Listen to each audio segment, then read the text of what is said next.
I recently saw a story about a baby bison in Yellowstone Park. Maybe you saw the same thing.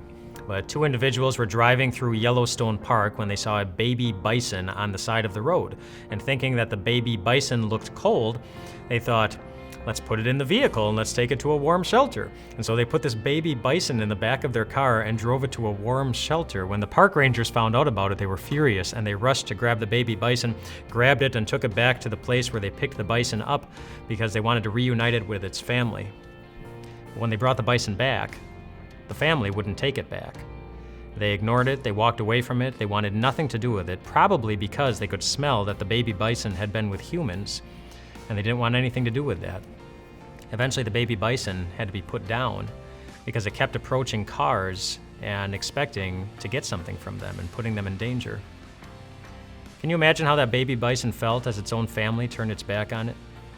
And as every car it walked up to rolled up its window and drove away?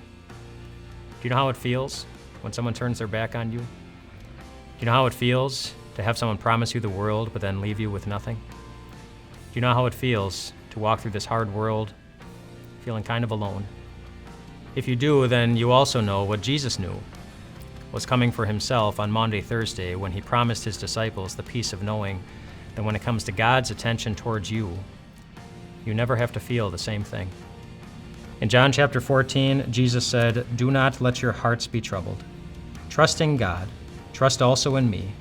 In my Father's house are many rooms. I am going there to prepare a place for you." In other words, Jesus was promising to stick by their side through the greatest pain any person could ever experience on earth, all the way through the greatest pleasure, the perfect pleasure of heaven. It's a wonderful blessing when your friends and family are there for you.